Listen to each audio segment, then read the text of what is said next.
Hello friends, हम नई series start कर रहे हैं मिशन बोर्ड फुल 100 मार्क्स। इस सीरीज में हम आपको बोर्ड एग्जाम्स में आए हुए क्वेश्चंस पेपर को सॉल्व करना सिखाएंगे, उसमें कैसे ट्रिक्स लगाते हैं वो बताएंगे।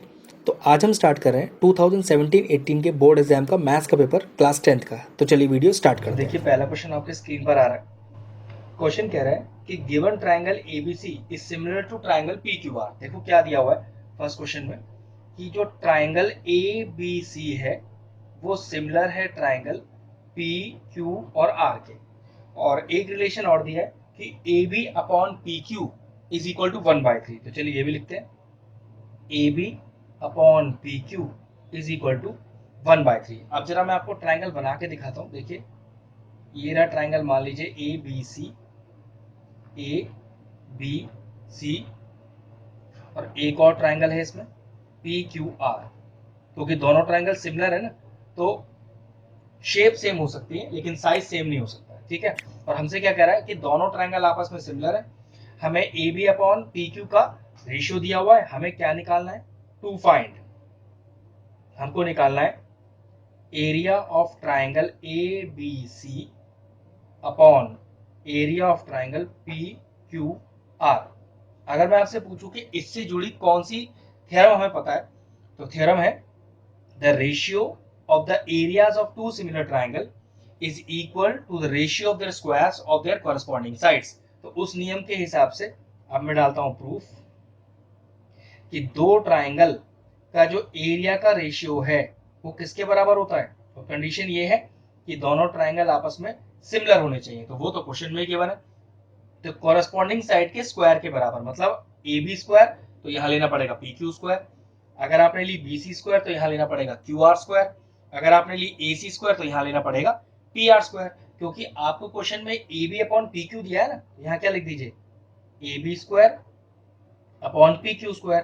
Now A B upon P Q का डायरेक्ट रेशियो गिवन है, बस आपको स्क्वायर लगाना है। What is the value, 1:9।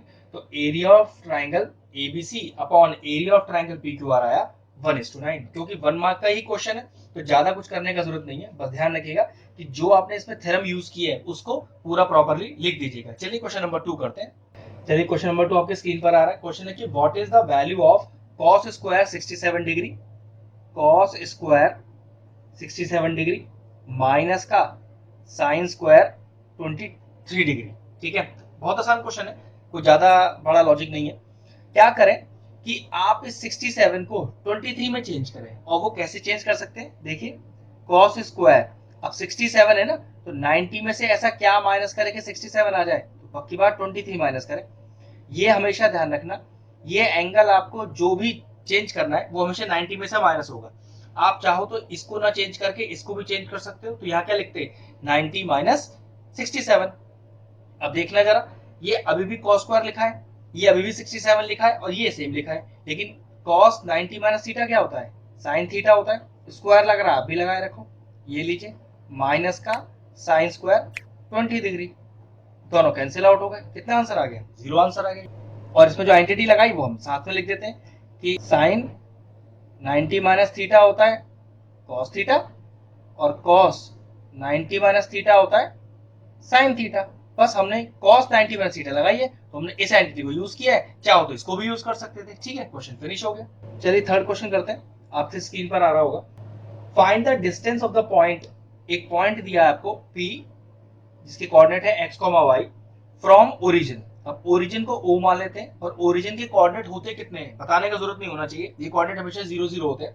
और हमसे क्या कह रहा है कि इस PO के बीच की दूरी निकाल दीजिए। तो बहुत आसान है, कितना, अगर मैं मानूं P के कोऑर्डिनेट को x1 y1 और ओरिजिन के कोऑर्डिनेट को x2 y2, और मुझे निकालना क्या है, डिस्टेंस निकालना है ना। तो distance PO is equal to under root of x2 minus x1 का whole square plus y2 minus y1 का होल स्क्वायर। आप चाहते तो x1 माइनस x2 का whole square plus y1 minus y2 का होल स्क्वायर भी लिख सकते थे, क्योंकि होल स्क्वायर लग रहा है ना, तो x1 माइनस x2 लिखो या x2 माइनस x1 लिखो, फर्क नहीं पड़ता। चलिए वैल्यूज डालते हैं सारी, तो कितना आएगा देखो, x2 माइनस x1 तो 0 माइनस x का whole square plus y2 minus y1 0 minus y का होल स्क्वायर। फिर देखिए अगला स्टेप कितना आया, माइनस x का होल स्क्वायर प्लस का एक्स स्क्वायर ही आएगा, माइनस वाई का होल स्क्वायर प्लस का वाई स्क्वायर आएगा। अब क्योंकि इंडिविजुअल रूट लगे तो पक्की बात ना तो रूट गायब हो सकता है ना स्क्वायर गायब हो सकता है, और लास्ट में क्या लिख दीजिएगा, यूनिट्स लिख दीजिएगा, क्योंकि आप डिस्टेंस निकाल रहे हो। ये लीजिए क्वेश्चन फिनिश हो गया। क्वेश्चन नंबर 4 देखते हैं। कह रहा है if x is equal to 3 is one of the root of the quadratic equation. देखिए x इज इक्वल टू 3 दिया है, एक क्वाड्रेटिक इक्वेशन का रूट, और वो क्वाड्रेटिक इक्वेशन क्या है, X square minus 2kx minus X is equal to 0, और x इज इक्वल टू 3 इसका एक रूट दिया है। रूट का मतलब होता है x का वैल्यू, इस रूट को जीरोस भी बोलते हैं, सॉल्यूशंस भी बोलते हैं। कह रहा find the value of k। कुछ नहीं करना, इस x की वैल्यू 3 को इस पूरी क्वेश्चन पुट कर दीजिए और k का वैल्यू निकाल लीजिए।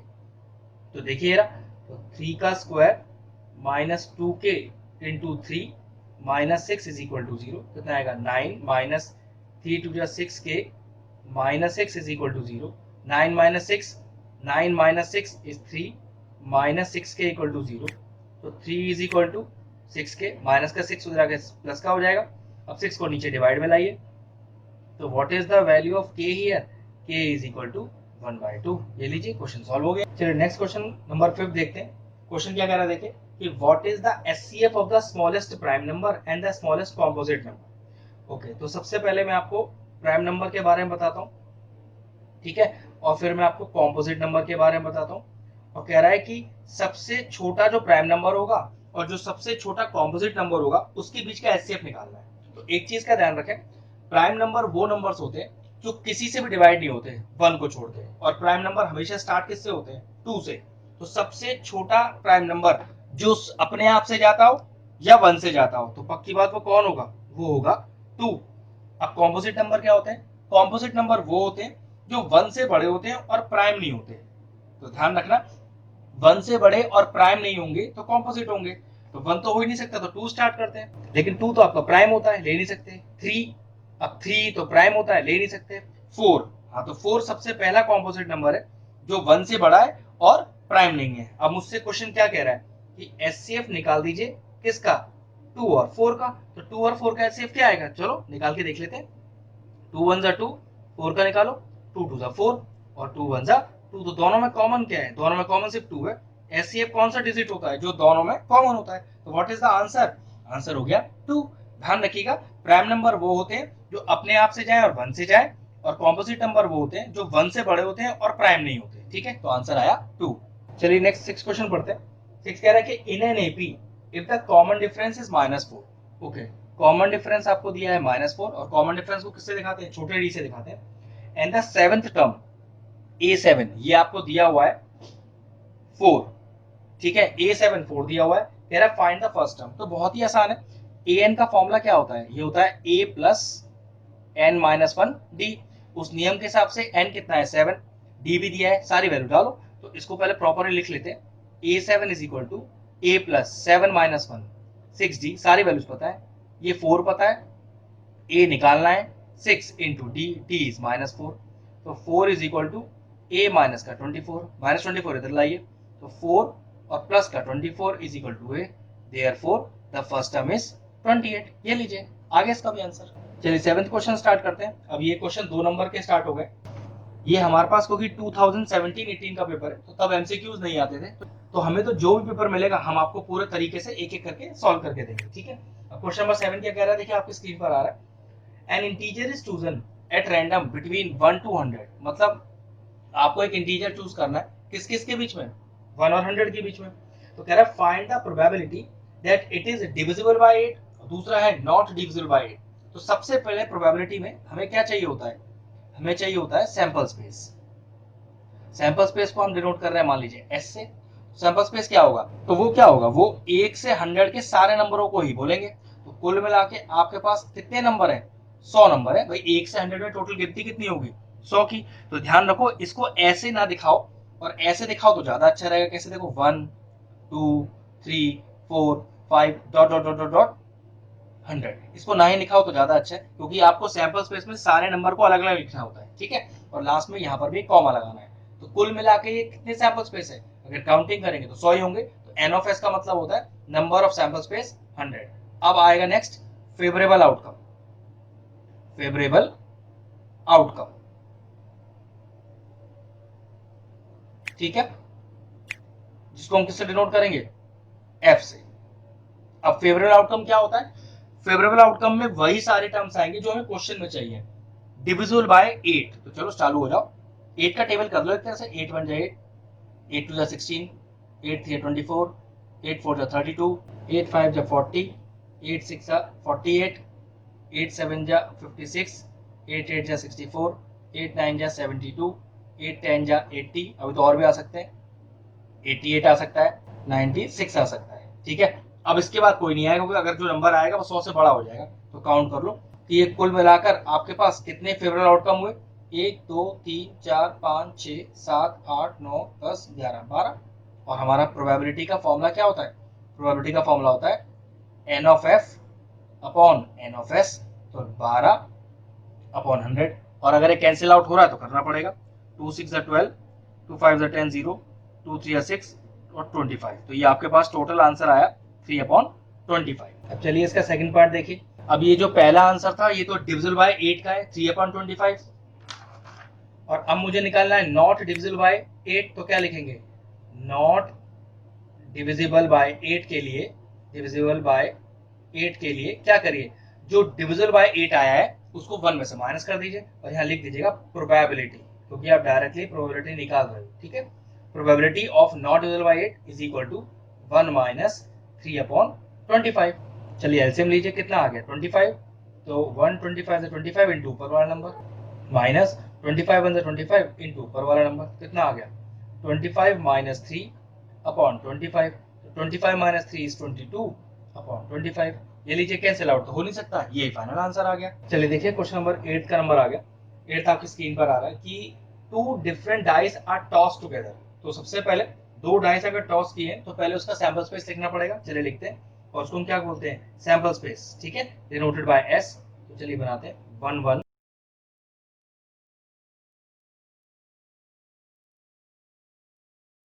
और 6 6। ये तो हुए सैंपल स्पेस, ये सारे हो गए सैंपल स्पेस। अब ये कुल मिलाकर हैं कितने? गिन लो जरा, ऑब्वियस बात है। 1 2 3 4 5 6, 1 2 3 4 5 6, 6 6 जा 36 हो गए। तो सबसे पहले सैंपल स्पेस लिखते हैं जैसे मैंने लिखा, फिर ये कुल मिलाकर कितने हैं? तो एन ऑफ एस मतलब नंबर ऑफ सैंपल स्पेस। अब देखो हमें क्या चाहिए? Find the probability of getting a doublet, तो फेवरेबल आउटकम। डबलेट का मतलब होता है हमेशा डबलेट ऑफ सेम नंबर, मतलब एक ही जैसे नंबर हो। ठीक है, जैसे 1 1 2 2 3 3 4 4 5 5 6 6। तो पहले लिखना पड़ेगा 1 1 2 2 3 3 4 4 5 5 और 6 6। अगर मैं आपसे कहूँ ये कुल मिलाकर कितने हैं, तो आपका हो गए 6। तो प्रोबेबिलिटी का फॉर्मूला क्या होता है हमारा? होता है N F upon N S. तो कितना आया हमारा? एन एफ 6 और एन एस 36, कैंसिल आउट हो रहा है। तो what is the probability of getting doublet? That is equal to 1/। अब इसका देखो सेकंड पार्ट भी है, क्या कह रहा है हमसे? Find the probability of getting a sum 10 on the numbers of two dices. मतलब ऊपर जो आपको डाइस पर नंबर दिख रहे हैं उसका सम जिसमें 10 आ रहा हो। तो ऐसे कौन कौन से नंबर है जिसमें सम 10 आ रहा है? तो उसको क्या बोलते हैं? Favourable outcome. चलो लिखते हैं कि करके, तो यहीं से आपको थोड़ा आइडिया देता हूँ। देखो ये रहे 3 नंबर 6 4 5 5 4 6। तो सारा चेक करने की जरूरत नहीं है, बस डायरेक्टली ये लिख देंगे 6 4 5 5 और 4 6। ये दो गए फेवरेबल आउटकम। अगर मैं आपसे कहूँ ये कुल मिलाकर कितने हैं? 3 है, 1 2 3। तो प्रोबेबिलिटी का फॉर्मूला एन एफ मतलब number of favourable outcome upon number of total sample space, या टोटल आउटकम। सैंपल स्पेस को टोटल आउटकम भी बोलते हैं। तो ये हो गया 3।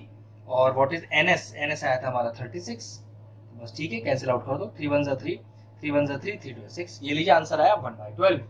चलिए क्वेश्चन नंबर 9 आपकी स्क्रीन पर आ रहा होगा, मैं भी देखता हूँ। क्वेश्चन कह रहा है कि find the ratio in which the point, एक point P 4, M divide the line segment joining the points. फिर दो पॉइंट दिए हुए हैं, कह रहा है find the value of M। तो कोई नहीं, बड़ा आसान सा क्वेश्चन है। देखिए क्या कह रहा है, एक लाइन सेगमेंट है, पहले लाइन सेगमेंट बनाते हैं। ठीक है, A और B। इस A के कोऑर्डिनेट है आपके पास 2, 3 और B के कोऑर्डिनेट है आपके पास 6, -3। और हमसे कह रहा है कि एक पॉइंट P है जिसके कोऑर्डिनेट क्या है? 4, M। तो हमें निकालना है find the ratio, find the ratio in which P divide the line segment AB। तो मैंने लिखा let P divides AB in the ratio k:1। हमेशा ध्यान रखना जब आपको रेशियो निकालना होता है तो हम हमेशा k:1 वाला ही तरीका लेते हैं। अब अपने सेक्शन फॉर्मूले की तरफ चलते हैं। उसके हिसाब से इसको मानते हैं x1 y1, इसको मानते हैं x2 y2, जो रेशियो हम लेते हैं उसे mn लेते हैं और p के कोऑर्डिनेट को लेते हैं x5। तो क्या है हमारा section formula, x is equal to mx2 plus nx1 upon m plus n। तो चलिए वैल्यू पुट करते हैं। x की वैल्यू है 4, mx2 तो m इंटू x2 तो k इंटू 6, तो ये हो गया 6k प्लस nx1 तो 1 into 2 is 2 upon m plus n मतलब k प्लस 1। अब चलिए क्रॉस मल्टीप्लाई कीजिए, तो ये देखिए कितना आएगा आपके पास, ये कुछ ऐसा आ जाएगा। अंदर मल्टीप्लाई कीजिए, 4k plus 4 is equal to 6k plus 2। अगला स्टेप, सारे के एक तरफ कर लीजिए, नंबर एक तरफ कर लीजिए, तो 4 minus 2 equal to 6k minus का 4k, तो 2 इज इक्वल टू 2k और 2 डिवाइडेड में 2, ये 2 नीचे आ जाएगा, इज इक्वल टू k का वैल्यू कितना आ गया 1। देयरफॉर रेशियो क्या हमने लिया था k:1, k का वैल्यू 1 भी आया, तो रेशियो कितना आ गया, रेशियो आ गया आपके पास 1:1। क्वेश्चन क्लियर हो गया।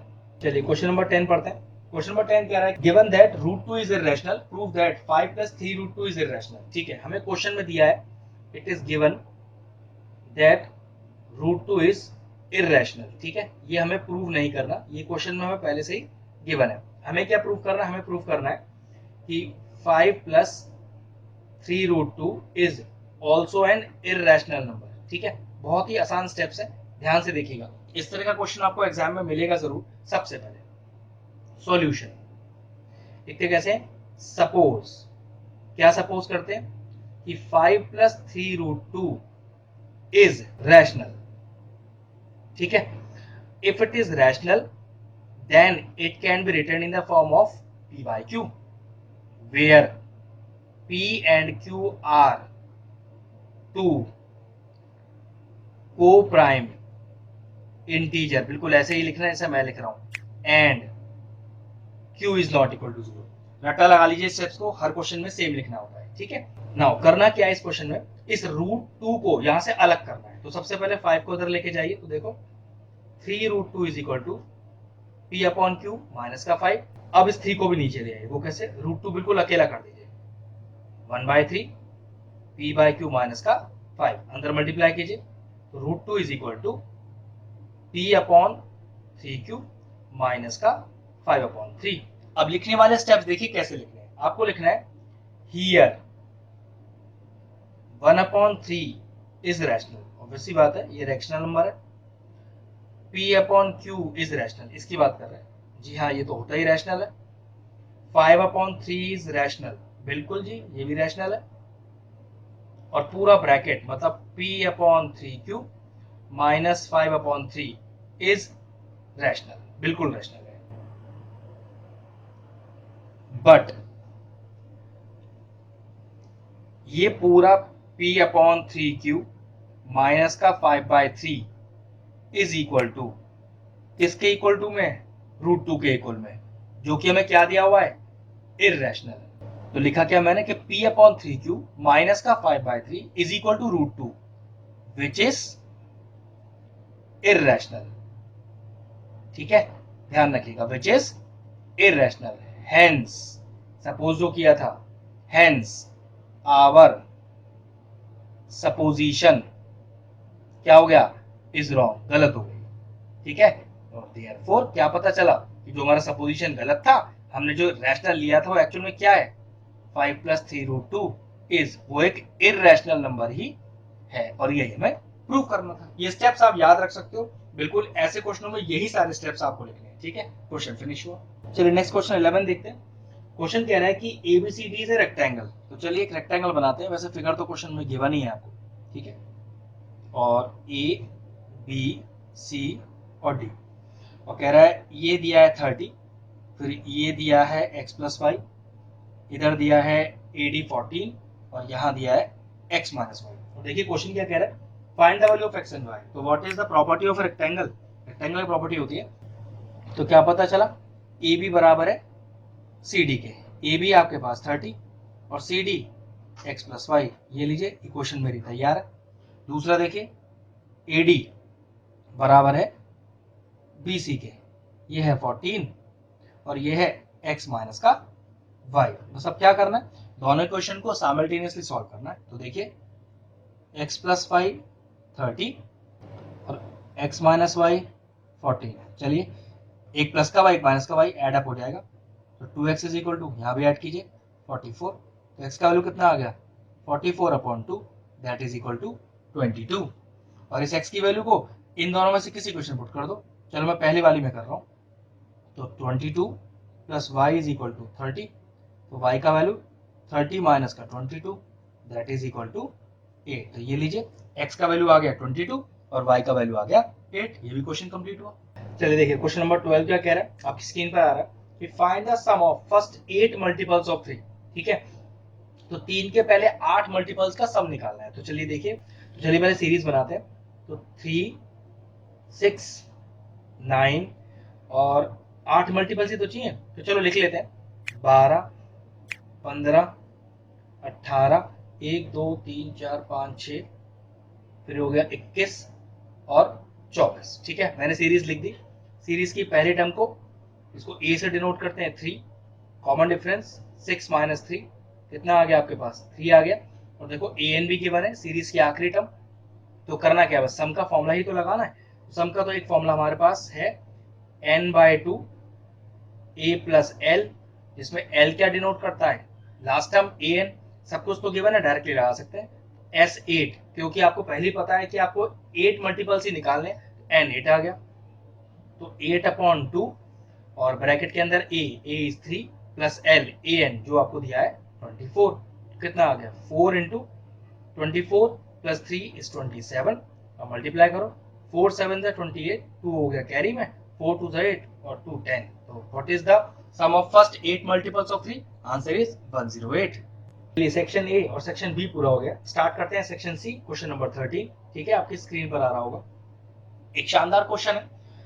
क्वेश्चन कह रहा है कि a plane left 30 minute late than its scheduled time and in order to reach the destination 5 kilometre away in time it has to increase the speed by 100 km per hour than the usual speed. Find the usual speed. अब देखो इस question को करने का मैं आपको बहुत आसान तरीका बताता हूँ। सबसे पहले जो क्वेश्चन में फाइंड करना है उसे लेट करो। क्वेश्चन कह रहा है कि फाइंड इट्स यूजुअल स्पीड, तो लिखो पहले let usual speed is equal to x kilometre per hour. ठीक है, अब जरा ध्यान से देखना, डिस्टेंस कितना ट्रेवल करना है आपको, डिस्टेंस ट्रेवल करना है 1500 किलोमीटर।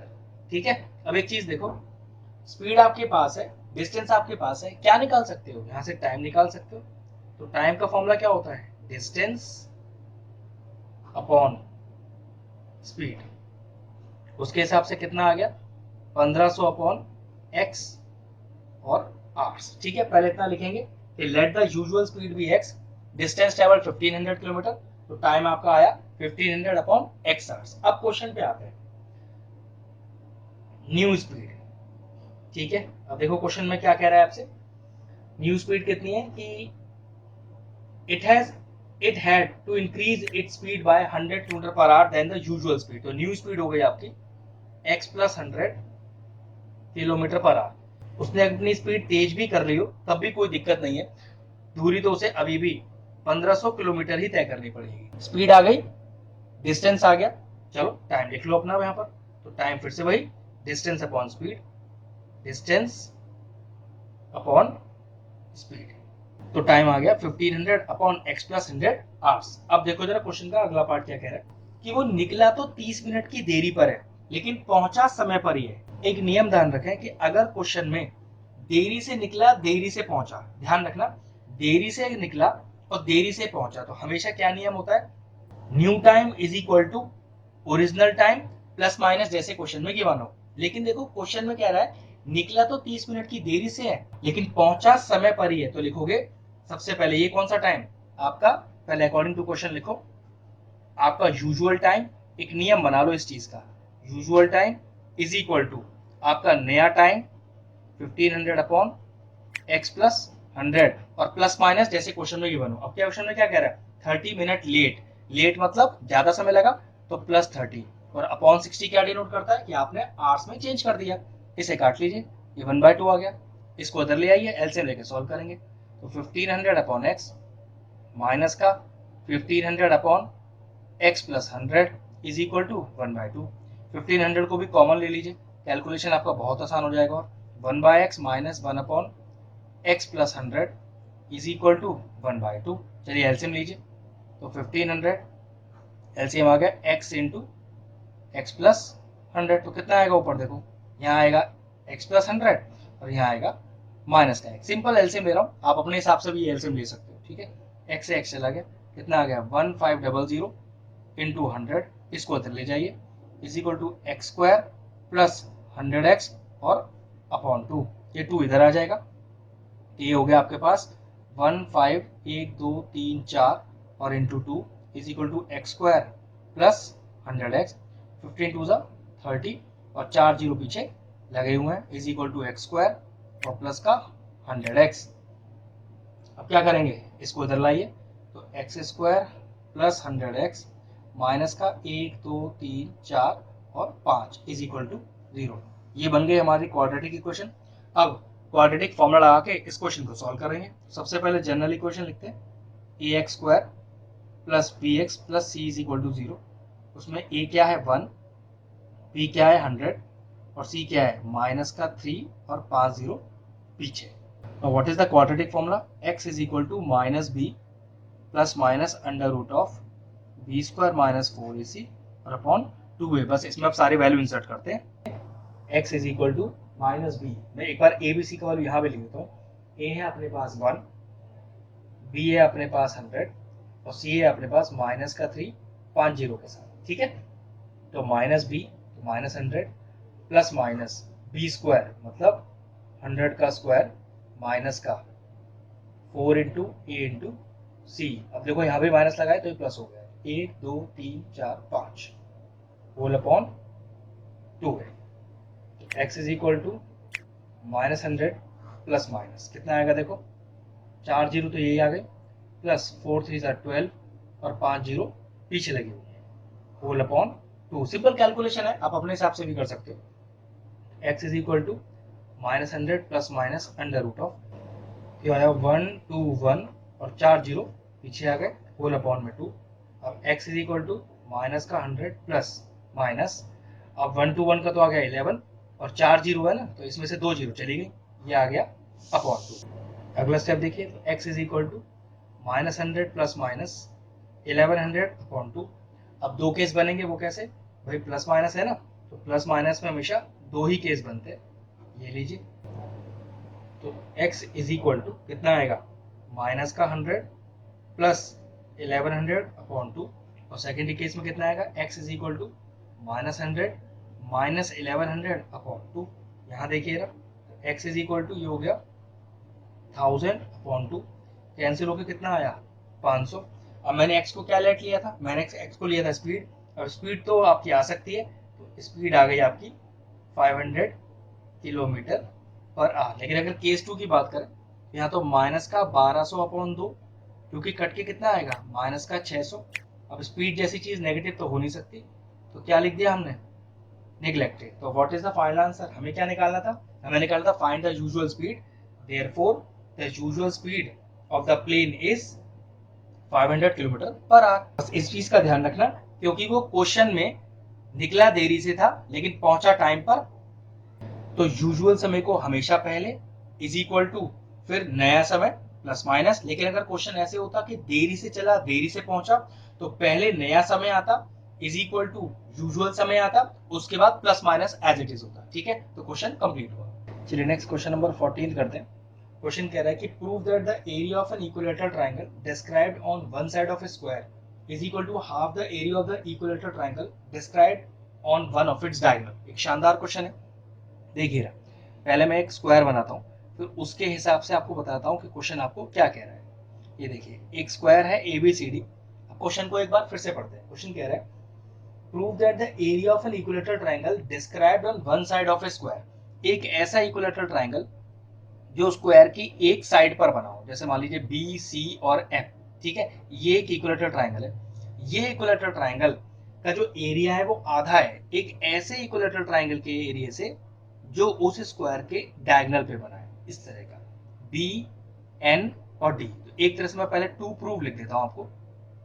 आपको प्रूफ करना है कि area of triangle C B M is equal to half area of triangle D N B.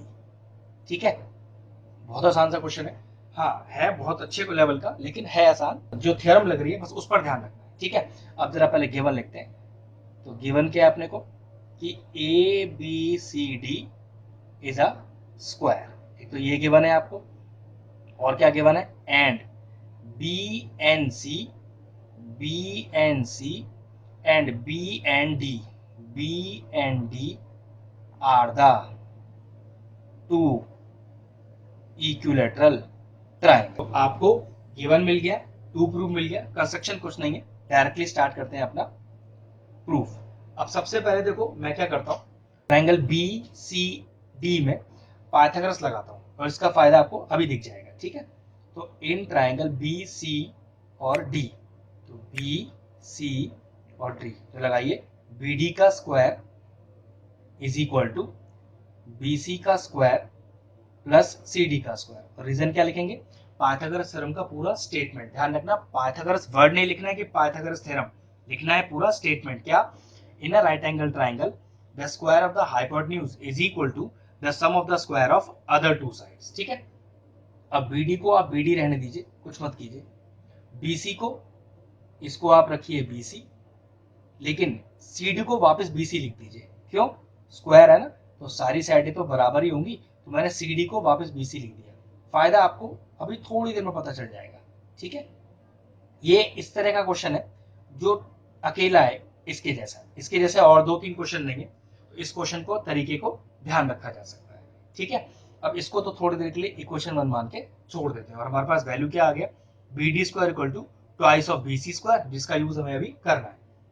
अब देखिए, दो ट्राइंगल का एरिया का रेशियो चाहिए अगर मैं इसको नीचे ले आऊं तो, और दो ट्राइंगल के एरिया के रेशियो की हमारे पास पूरी थ्योरम है।